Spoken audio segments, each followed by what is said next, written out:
शिवाय नमस्तुभ्यम। जय श्री कृष्णा। राधे राधे। हे प्रिय भक्तों, आप सभी को मौनी अमावस्या व्रत की हार्दिक शुभकामनाएं। आज के इस वीडियो में आप सुनिए अमावस्या व्रत की कथा। तो कथा को पूरी श्रद्धा एवं प्रसन्नचित मन से पूरा अवश्य सुनिएगा। तो आइए भगवान शिव, माता पार्वती और गणेश भगवान का ध्यान करते हुए कथा का शुभारंभ करते हैं। जय भोलेनाथ। प्राचीन समय में कांचीपुरी में एक ब्राह्मण परिवार रहता था। उस ब्राह्मण का नाम देव स्वामी था। उसकी पत्नी का नाम धनवती था। उनके 7 पुत्र और एक पुत्री थी। पुत्री का नाम गुणवती था। ब्राह्मण के 7 पुत्रों का विवाह हो गया था।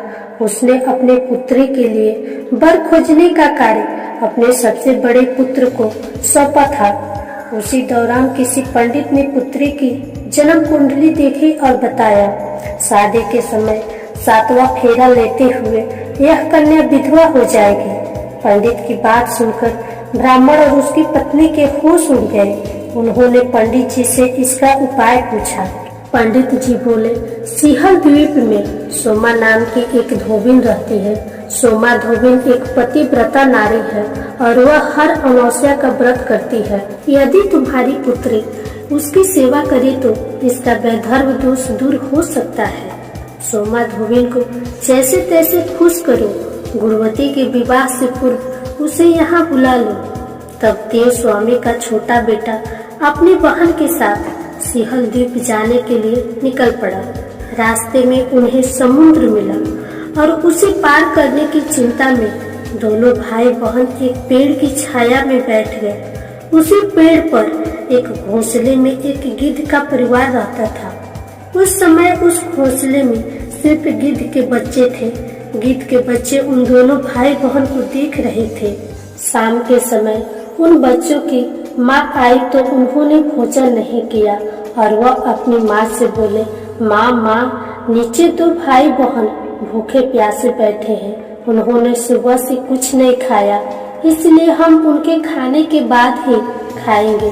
तब दया और ममता से भरी हुई माँ दोनों भाई बहन के पास गई और बोली, मैंने आप दोनों की इच्छा को जान लिया है। आप भोजन कर लीजिए। मैं प्रातः काल आपको समुद्र पार करवाकर सिंहल द्वीप पहुँचा दूंगी। गिद्ध माता की बात सुनकर दोनों भाई बहन बहुत खुश हुए और दोनों ने भोजन किया। सुबह होते ही गिद्ध माता ने उन दोनों भाई बहन को सोमा धोबिन के घर तक पहुंचा दिया। वह दोनों भाई बहन उस गांव में सोमा धोबिन के घर के पास एक कमरा लेकर रहने लगे। वे दोनों सुबह जल्दी उठकर सोमा के घर के साफ सफाई आदि कर देते थे। एक दिन सोमा ने अपनी बहुओं से पूछा, यह सुबह सुबह घर के सारे काम कौन कर देता है? बहुएं बोली, हमारे सिवा कोई बाहर का आएगा इस घर का काम करने के लिए। सोमा धोबिन को अपनी बहुओं पर विश्वास नहीं हुआ। वह सच जानने के लिए सुबह जल्दी उठी और उसने उन दोनों भाई बहन को अपने घर का काम करते देखा। तब उसने गुणवती से पूछा, तुम दोनों कौन हो और यह घर का सारा काम क्यों कर रहे हो? तब गुणवती के भाई ने सोमा धोबिन को सारी बात बताई। सोमा ने उनके सेवा भाव से प्रसन्न होकर उचित समय पर उनके घर पहुंचने का वचन देकर उस लड़की के वैधर्म दोष का निवारण का आश्वासन दिया। मगर भाई ने उनको अपने साथ चलने को आग्रह किया। सोमा धोबिन उन्हें मना नहीं कर पाई और उनके साथ चल दी। चलते समय सोमा ने अपनी बहुओं से कहा, यदि मेरे पीछे किसी का देहांत हो जाए तो उसके शरीर को नष्ट मत करना, तुम मेरा इंतजार करना। वे इतना कहकर भाई और बहन के साथ कांचीपुरी चल गई। कुछ दिनों बाद गुणवती के विवाह का कार्यक्रम तय हो गया और विवाह के समय 7वां फेरा होते ही गुणवती के पति की मृत्यु हो गई।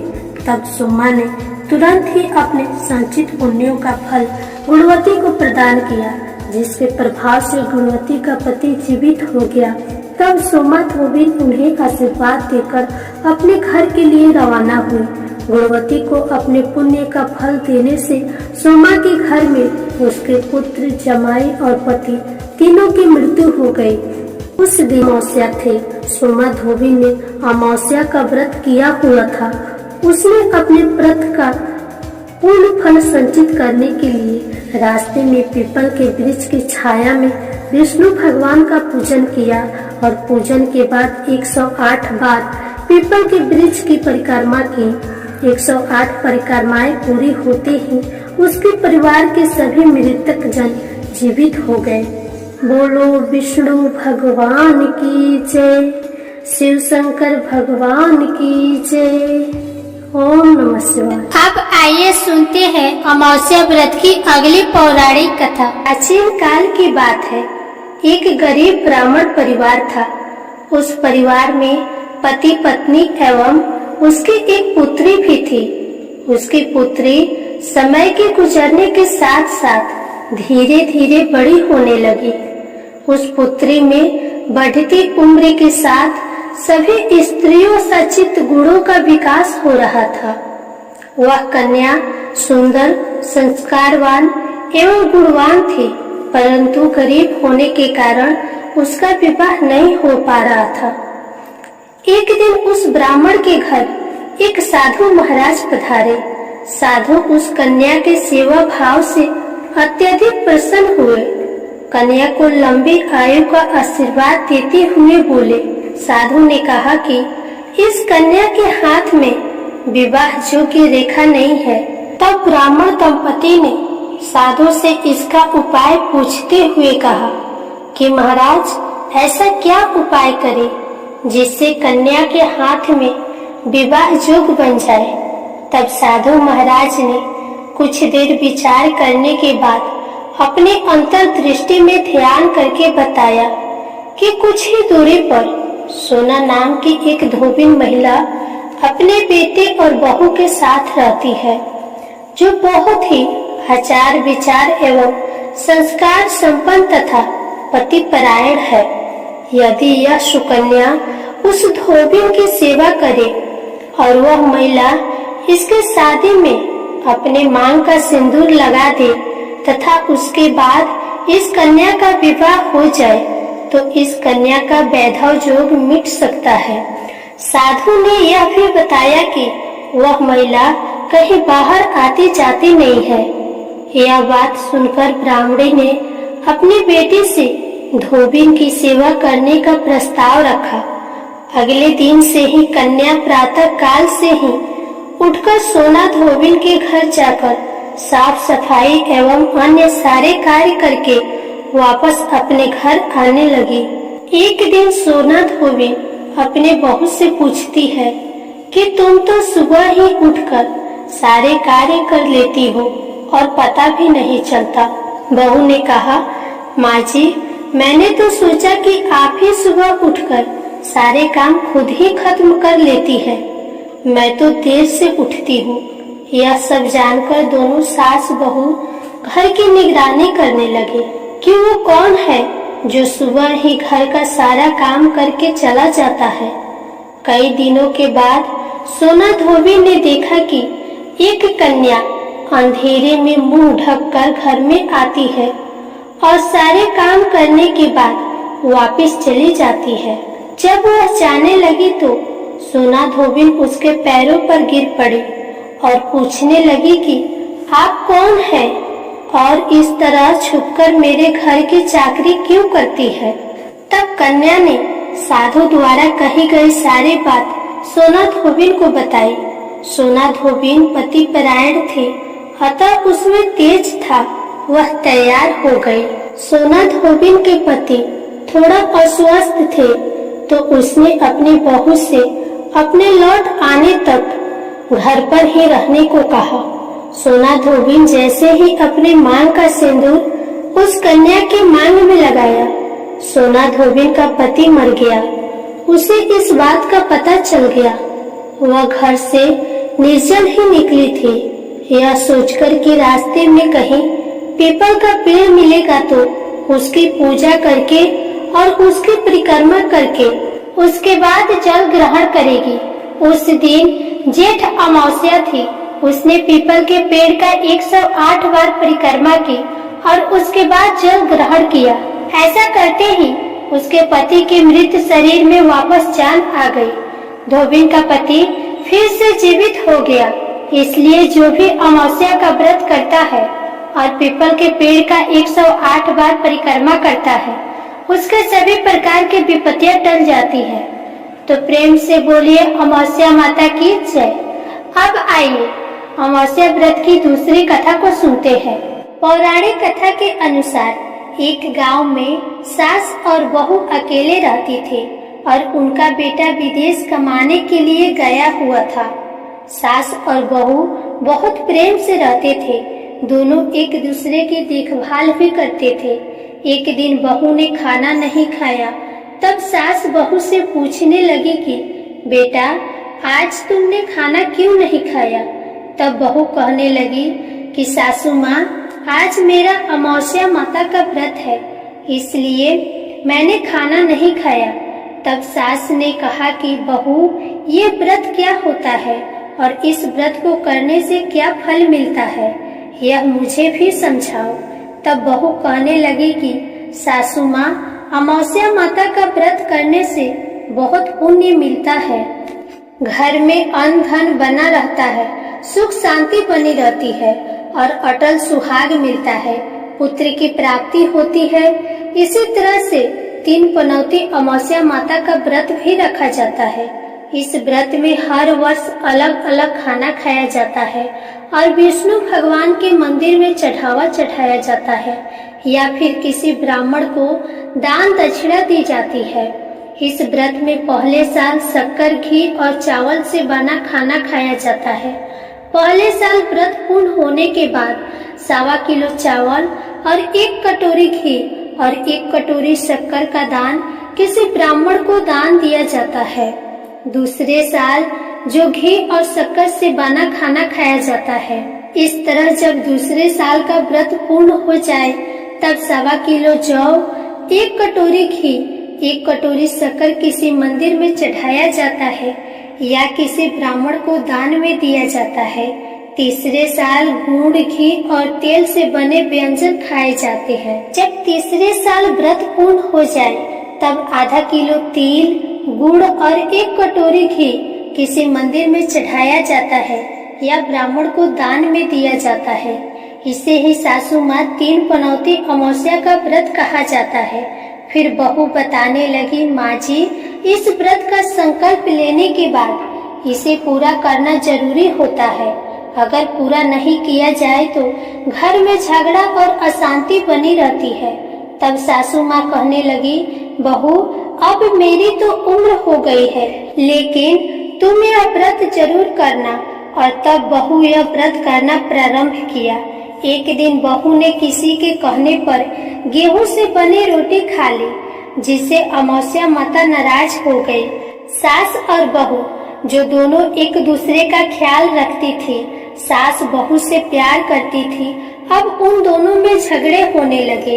यह देख गांव वाले भी हैरान हो गए कि इनके घर में यह सब क्या हो रहा है। सास अपनी बहू से कहने लगी, जब से तुम हमारे घर में बहू बनकर आई हो, तब से हमारे घर की लक्ष्मी चली गई है।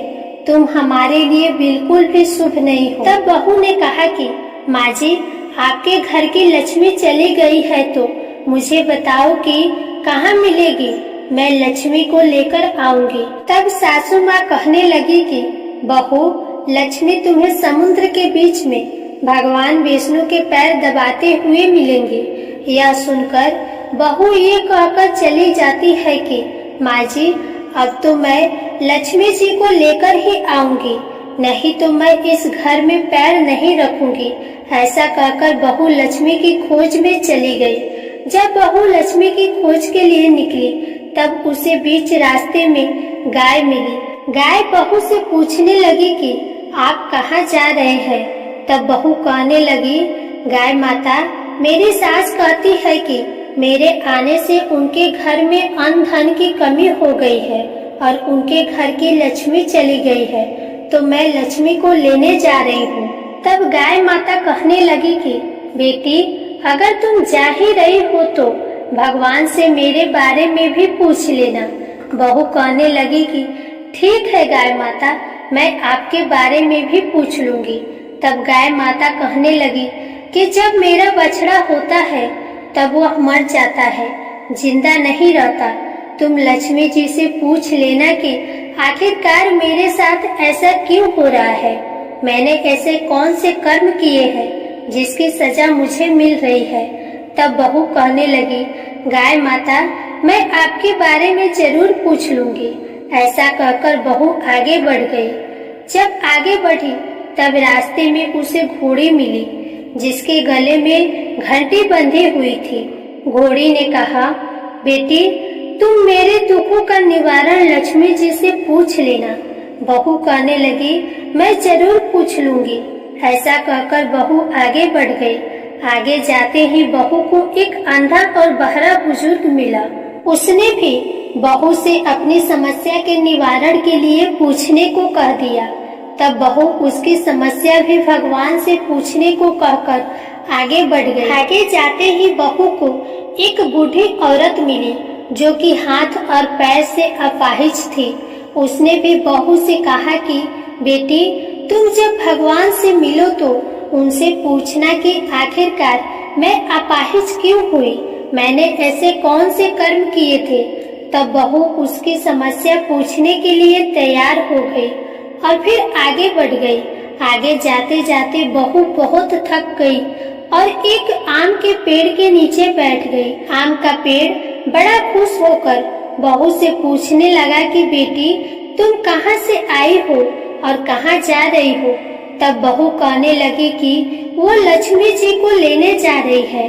तब पेड़ भी अपनी समस्या भगवान से पूछने के लिए कहने लगा कि मेरे पेड़ पर लगे हुए आम खट्टे ही क्यों होते हैं, इस बारे में बहुरानी भगवान से जरूर पूछ लेना। तब बहू पेड़ की समस्या लेकर आगे बढ़ गई।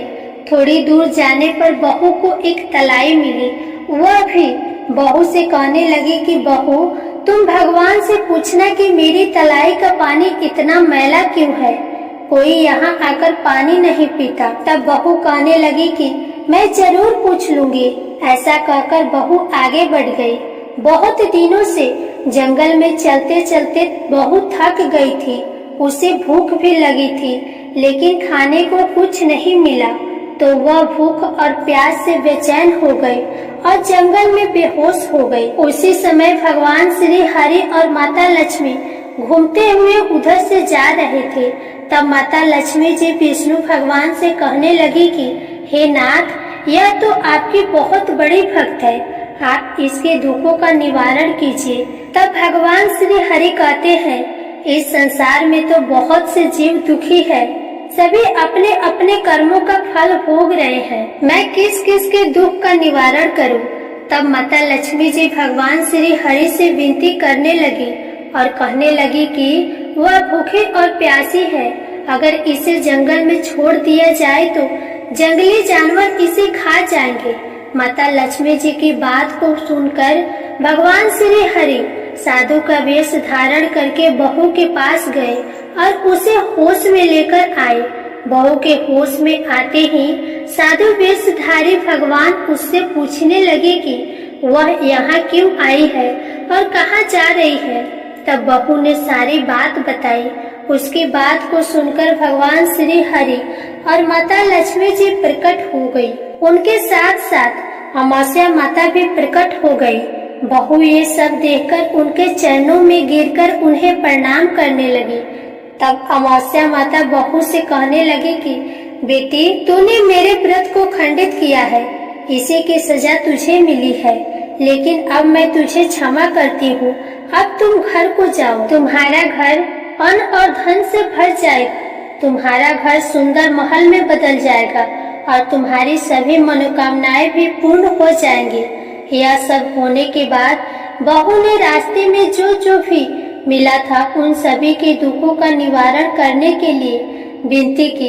तब भगवान श्री हरि कहने लगे कि गाय ने कभी अपना दूध किसी को नहीं पिलाया, इस कारण उसके बछड़े जिंदा नहीं रहते। तुम उसका दूध पी लेना, फिर उसके बाद उसके बछड़े जिंदा रहने लगेंगे। और घोड़ी पिछले जन्म में आटा पीसने वाली महिला थी, वह किसी को आटा पीसकर नहीं देती थी, इसलिए उसके गले में चक्की के पात बंधे हुए हैं। तुम उसके पात खोल देना, वह बिल्कुल ठीक हो जाएगी। और वह बुजुर्ग कभी भगवान के मंदिर नहीं गया, ना ही कभी उसने भगवान के भजन सुने। तुम उसे भगवान के मंदिर में ले जाकर भगवान के दर्शन करा देना, इससे वह ठीक हो जाएगा। वह अपाहिज महिला, उसने कभी अपनी जवानी में दान पुण्य नहीं किया, जिसके उसको यह सजा मिली है। तुम उससे कुछ भी दान करवा देना तो उसकी विकलांगता दूर हो जाएंगी। और वो आम का पेड़, उसने तो कभी अपना फल किसी बच्चे को खाने को नहीं दिए, इसी कारण उसके सभी आम खट्टे होते गए। अब तुम उस पेड़ का आम खा लेना और उसके बाद से उस पेड़ पर मीठे आम आने लगेंगे। और तलाई का पानी पिछले जन्म में देवरानी जेठानी थी, जो हमेशा आपस में झगड़ा करती थी, इसीलिए उसका पानी मैला है। तुम उसका पानी पी लेना तो वो तलाई शुद्ध हो जाएगी, फिर लोग वहाँ आकर पानी पीने लगेंगे। इस प्रकार बहू ने भगवान श्री हरि, माता लक्ष्मी जी और अमावस्या माता को प्रणाम किया, उन्हें धन्यवाद दिया और अपने घर के लिए तैयार हो गई। रास्ते में उसे जो जो भी मिला, उनकी सभी समस्या भगवान के कहे अनुसार वो दूर करती चली गई। सभी ने उसे भर भर कर आशीर्वाद दिए। घर पहुंचते ही उसका टूटा फूटा घर एक सुंदर महल में बदल गया। उसके घर में अब अन्न और धन के भंडार भर गए। अब बहू ने सासू माँ से कहा कि सासू माँ, आपने तो सच में कहा था कि मैं आपके लिए शुभ नहीं हूँ। मेरे जाने से ही आपके घर में लक्ष्मी आई है। आप यहाँ रहिए, मैं मरने जा रही हूँ। तब सास ने कहा, बेटी, ये सब तुम्हारे अमावस्या माता के व्रत करने का फल ही है जो हमें मिला है। तुम यहीं पर रहो, तुम यहाँ से कहीं नहीं जाओगे। इस प्रकार सास और बहू खुशी खुशी रहने लगे। और फिर एक दिन सास का बेटा भी विदेश से वापस लौट आया और घर में जब उसने खूब धन दौलत और धन के भंडार देखे, तब उसकी माँ ने सारी बातें अपने बेटे को बता दी। इस प्रकार वे लोग खुशी खुशी रहने लगे और तीनों मिलकर अमावस्या माता के व्रत को रखने लगे। प्रेम से बोलिए अमावस्या माता की जय। इस कथा को कहने वाले, सुनने वाले और हुंकार भरने वाले सभी भक्तों के घर में धन्य धान्य के भंडार भरना, सभी की रक्षा करना। हे अमावस्या माता, आप सभी की रक्षा करना। प्रेम से बोलिए अमावस्या माता की जय। अब आप सुनिए गणेश भगवान जी की कथा। एक साहूकार था, उसके घर रोज एक ब्राह्मणी रोटी लेने के लिए आती थी। घर के अंदर घुसते ही पुल के ऊपर गजानन जी का मंदिर था। वह गणेश जी को रोटी का एक कवर भोग हमेशा लगाती थी। बहुत दिन हो गए। गणेश जी महाराज ने कहा कि यह मुझे हमेशा भोग लगाती है, मुझे इसे कोई न कोई उपहार जरूर देना चाहिए। गणेश जी एक दिन उसके थाली में हीरे मोती भर देते हैं। ब्राह्मणी तो थाली लेकर अपने घर आ गई और साहूकार के घर रोटी लेने आना बंद कर दी। साहूकारनी ने उसे बुलावा भेजा कि बाई, रोटी लेने के लिए क्यों नहीं आती हो। ब्राह्मणी ने कहा कि मुझ पर गणेश जी प्रसन्न हो गए, बहुत वर्ष तक रोटी लेने आ गई, परंतु अब नहीं आऊंगी।